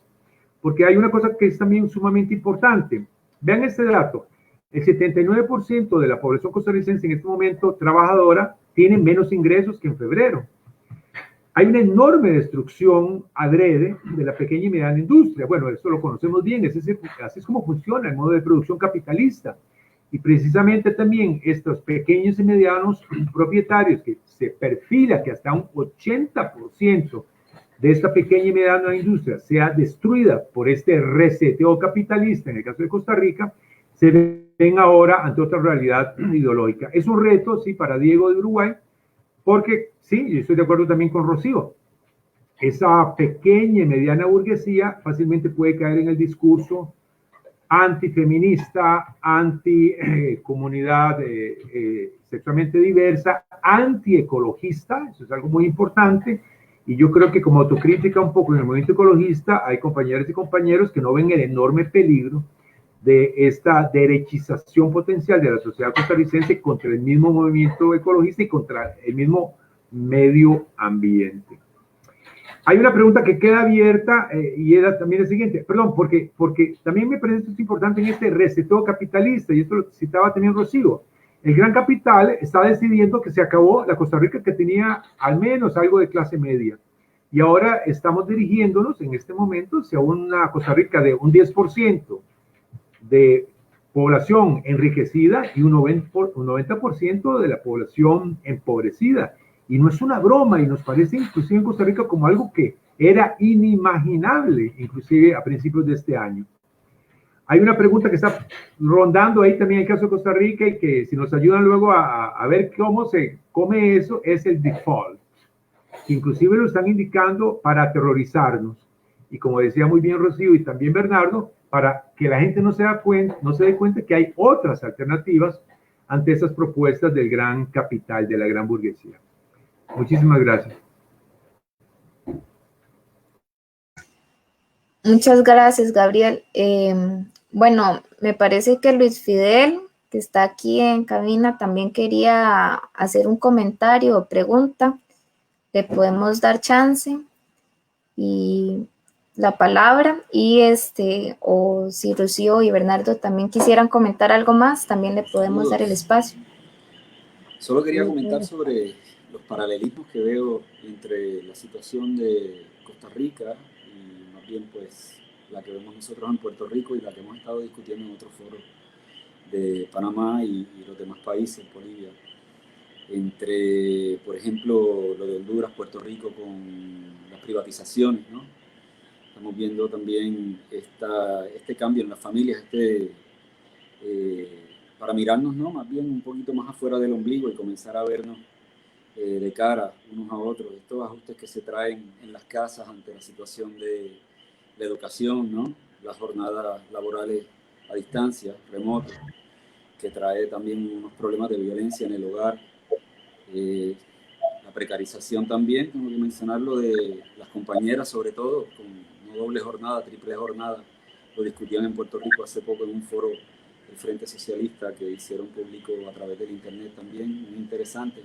Y veo que la situación es un poco similar también en Costa Rica. Esta violencia contra los manifestantes también la vimos en unas manifestaciones en Puerto Rico. Comentaban sobre la rodilla en la cara de las personas, ¿no? Comienza a ser un poquito peculiar en cada país y sobre todo los problemas del COVID. Veo que hay una diferencia poblacional entre Costa Rica y Puerto Rico. Sin embargo, nosotros por acá contabilizamos 100 muertos por debajo de ustedes. Si tengo la cifra correcta, 706 muertos en Costa Rica al momento. Nos pasaban el dato por el chat.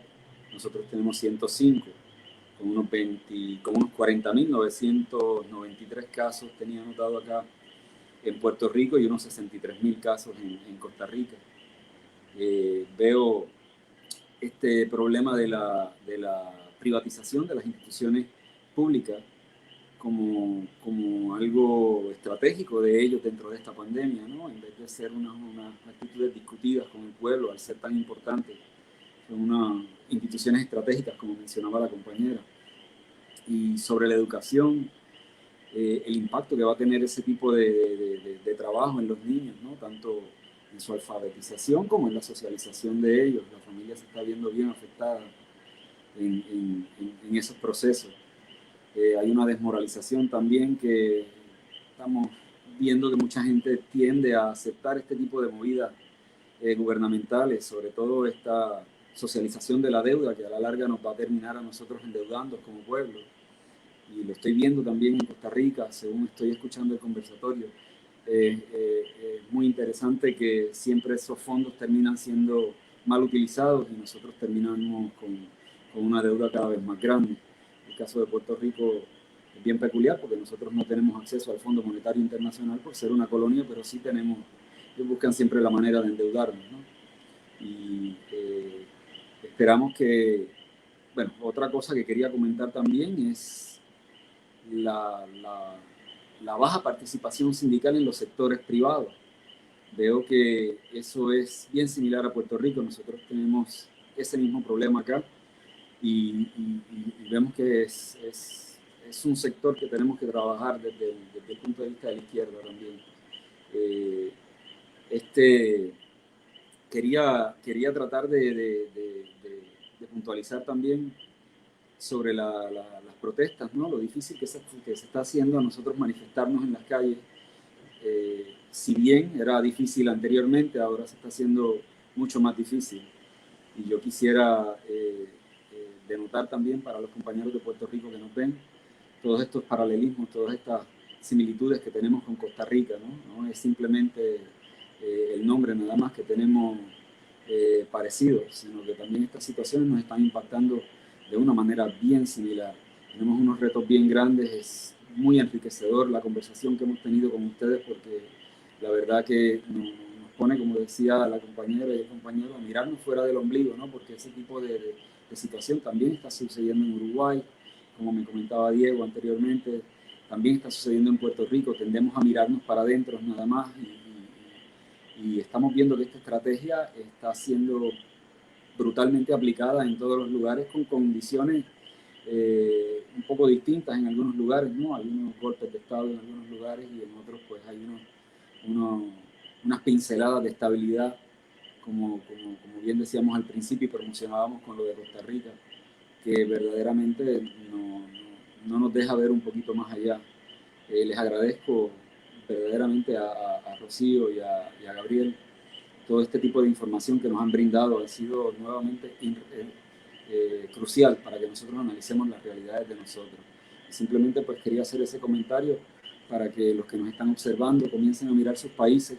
Sé que tenemos personas de Costa Rica mirándonos, pero también estamos Venezuela, Puerto Rico y otros países. Tenemos que comenzar a analizar esto de una manera más globalizada para tratar de concatenizar un poco de mayor fuerza, ¿no? Una estrategia común, ver qué está funcionando en otros países y ver qué no, para nosotros tratar de tomar nota y tomar acción también. Y gracias nuevamente.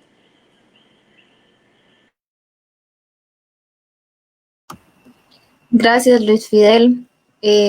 Rocío quería comentar algo sobre las y los docentes, entonces le damos la oportunidad para que comente sobre eso. Sí, sí, muy brevemente porque se colocó ahí a partir del cuestionamiento cómo las familias están viviendo el tema de la educación a distancia, ¿verdad? Que es terrible, ¿verdad? Más en casas pequeñas, en casas donde tal vez solo hay un aparato para que haya 2 personas adultas trabajando, 3 personas tal vez que están llevando estudios y todo el mundo turnándose.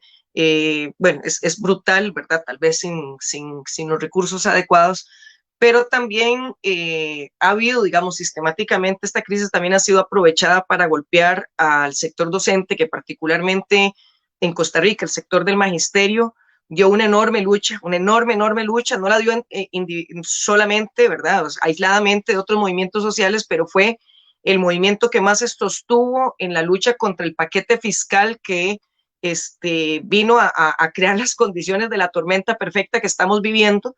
Y fue una huelga del sector docente que se extendió por 3 meses, una de las más largas en la historia de Costa Rica, a lo largo y ancho de todo el país, absolutamente el sistema educativo paralizado. Y a pesar de eso, a pesar de poner 1 millón de personas en la capital a protestar, partiendo de la población que nosotros tenemos, que es en todo el territorio nacional de 5 millones, pues ustedes comprenderán el esfuerzo, movilización que eso fue. Y a pesar de eso, ni siquiera se sentó una mesa de negociación o de diálogo. Bueno, fue terrible.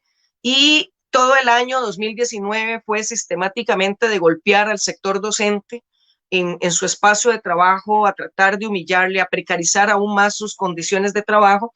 Y este año, con la situación que se está viviendo, que le ha generado que los educadores estén trabajando 4 o 5 veces más, porque elaborar productos audiovisuales para poder dar clases y andar persiguiendo, en el caso de primaria, por ejemplo, hacer materiales para ponerlos en línea, hacer materiales para ponerlos en papel, ir a buscar a las familias para entregarles los materiales, en fin, todo lo que están haciendo los docentes tiene realmente al gremio al borde de la locura, por resumir, y sistemáticamente la población repite y los medios de difusión masiva tratan y desinformación masiva tratan de decir que el sector docente está haciendo nada con teletrabajo y que debería ser despedido para ahorrarse ese dinero, y se maltrata de todas las formas posibles, y claramente esto es lo que a la tica decimos una sacada de clavos. O sea, el gobierno está deleitándose en el sufrimiento que el sector docente está viviendo, y creo que eso era también de señalar, porque los gremios están tratando de resistir, están tratando de darse acompañamiento. Sin embargo, el golpe es terrible, el que se está dando, y no sabemos todavía el impacto que va a tener, y ha sido el sector social que, si bien no es en términos de su agenda el más revolucionario, sino que tiende a ser, como la mayoría de los sectores docentes y del magisterio, un poco más bien conservador. Sin embargo, en cuanto a la resistencia por el modelo de Estado Social de Derecho que hay en Costa Rica, ha sido uno de los sectores con mayor capacidad de movilización. Y bueno, pues está siendo aprovechada toda esta situación de crisis para ser golpeado. Lo mismo podemos decir del sector salud, que obviamente en estos momentos no tiene, digamos, corazón para lanzarse a las calles a exigir cosas, porque la situación hospitalaria pues es extremadamente tensa, pues lo que se está tratando es de hacer el mejor esfuerzo posible para que la crisis pues se pueda contener, ¿verdad? En términos de menor cantidad de víctimas mortales, y pues realmente señalar eso, ¿verdad? Que siempre la crisis, aunque la gente dice que saca lo mejor de la humanidad, saca lo mejor de la humanidad, como decía Gabriel, entre la gente, en la solidaridad, en los sectores populares, pero saca lo peor de los gobiernos, y en este caso de gobiernos de derecha como el nuestro,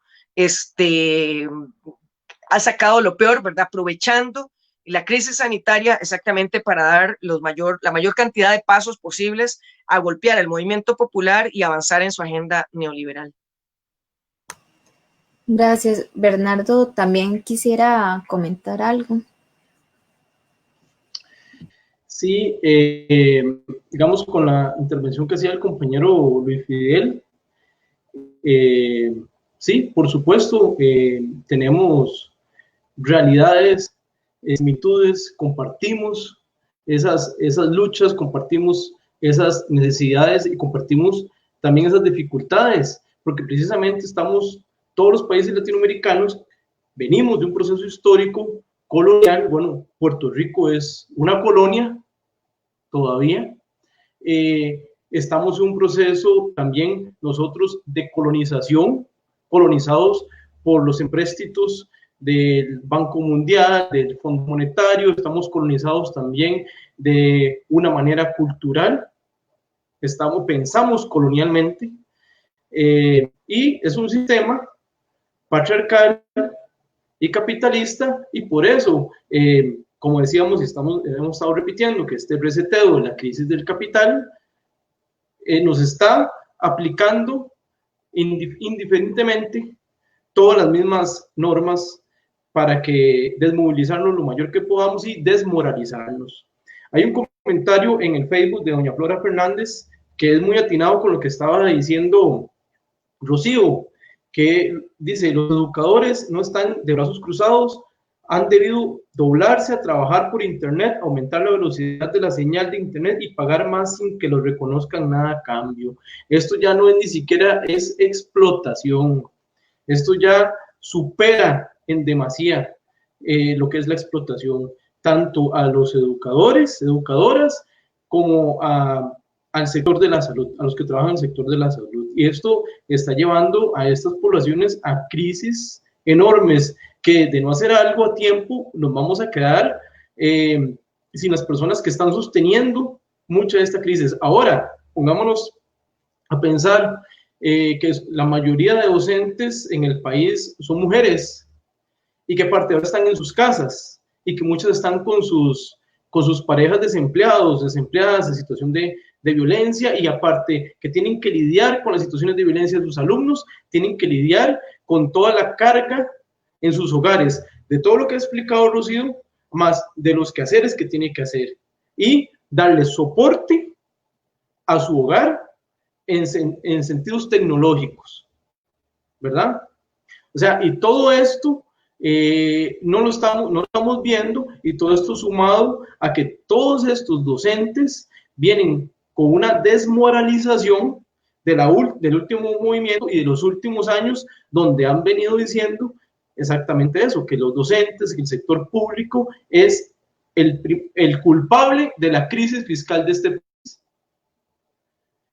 Aparte que nos meten que somos los culpables de la crisis fiscal de este país, nos están cobrando la crisis 5, 6, 7 veces. Y aparte de eso, con la gran desmoralización. Leandro Rosales dice que compartimos realidades, por supuesto que compartimos realidades, ya lo expliqué.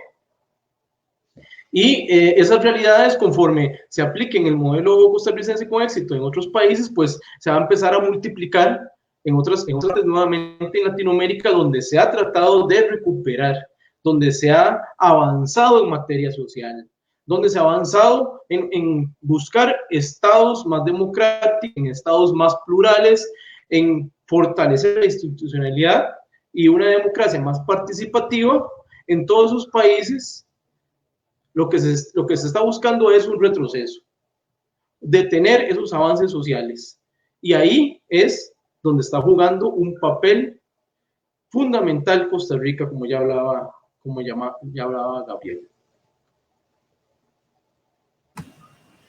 Bueno, para ir cerrando, quisiéramos que nos dieran algún comentario corto de cierre a las personas que han estado siguiendo el live, y también a las personas que luego se van a ir a ver el conversatorio. Si quiere, empezamos por Gabriel. No, simplemente agradecer de nuevo la invitación y volver a expresar una solidaridad total. Las luchas son conjuntas y yo creo que sí tenemos que prestarle muchísima atención, porque este reseteo del capitalismo que estamos viviendo a nivel no solo latinoamericano, sino mundial, potencialmente sí nos puede llevar a un nuevo fascismo. Creo que no podemos despreciar esa posibilidad y tenemos que estar sumamente alertas. Un abrazo a todas las compañeras y compañeros de todos los países, todas las regiones. Muchas gracias, Gabriel. Ahora continuamos con Rocío. Gracias, pues también agradecer mucho el espacio. Creo que estos espacios son fundamentales. El diálogo, la reflexión colectiva, el poder ver las coincidencias, las diferencias, aprender de las distintas experiencias, es muy importante. Digamos que la solidaridad y la hermandad latinoamericana no sea nada más un discurso, sino una vivencia, un compromiso, una comprensión, una capacidad crítica que debe desarrollarse, ¿verdad?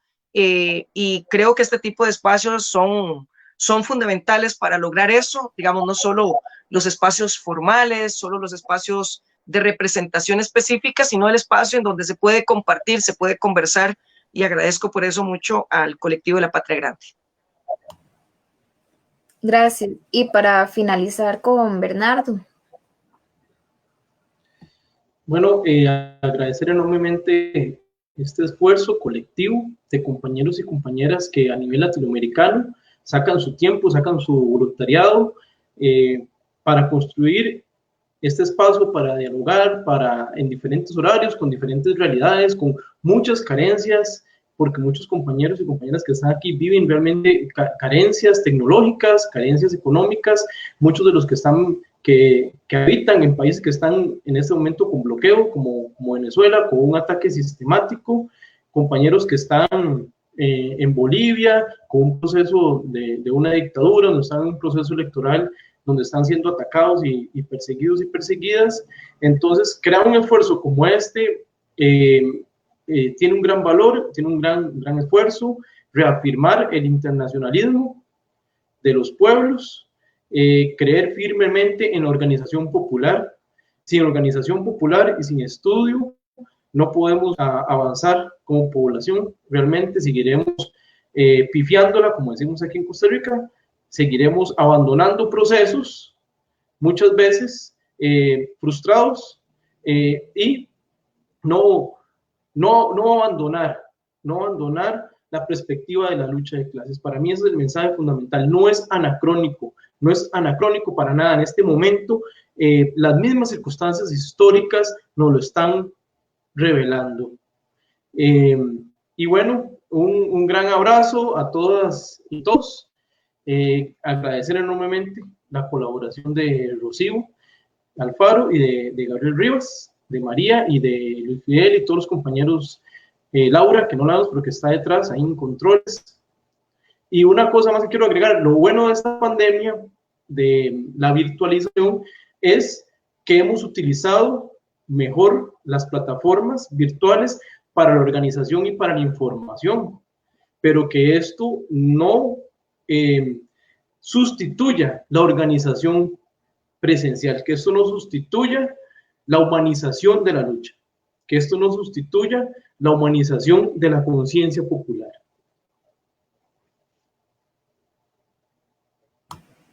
Muchas gracias. Agradecerle a los panelistas, Bernardo, Rocío, Gabriel. Me parece que Rocío quería comentar algo. Rocío, si quiere, no. Okay. No, solo estaba, es que me estoy comunicando con otra gente que lo está viendo por otra vía y entonces estaba también saludando. Ok. Agradecerles también a las personas que siguieron el live y que también luego posiblemente vean el conversatorio.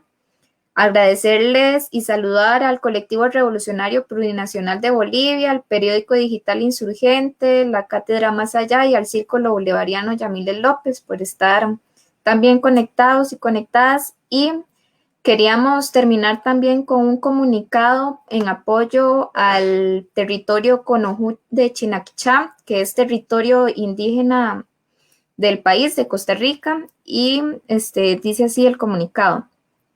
Desde el colectivo La Patria Grande Vencerá apoyamos la recuperación y protección de las tierras y territorios de los pueblos originarios. El territorio Cabecar, Conojú, Quinaquichá, ubicado al sur de Costa Rica, están bajo amenaza de desalojo, violando el convenio 169 de la OIT y la Ley Indígena de Costa Rica número 6172. El territorio de Conojú, Quinaquichá, ha dado la seguridad alimentaria con cosechas productivas y un lugar de desarrollo cultural para las familias Cabecar de ese territorio. Los territorios y pueblos indígenas costarricenses históricamente violados, olvidados e invisibilizados en un proceso organizado de recuperación de sus derechos han visto y sentido una agresión constante en los últimos meses bajo la complacencia del gobierno actual. Los pueblos indígenas costarricenses han conservado su cultura, arrinconados en los lugares más difíciles para la vida. Esa cultura y cosmovisión son ejemplo de vida digna y ecología con sus entornos biológicos. Exigimos respeto tanto a sus territorios culturales, los de la memoria, los territorios de cuerpos, sus cosmovisiones, sus demandas, y pedimos que se detenga el acoso, la quema y saqueo de sus cosechas, viviendas y familias.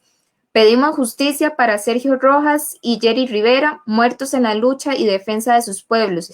Justicia para los territorios originarios. Bueno, agradecemos y muchas gracias. Esperamos que pasen una muy buena noche. Buenas noches. Buenas noches, muchas gracias. Hasta la victoria siempre. Buenas noches. Patria Grande Vencerá.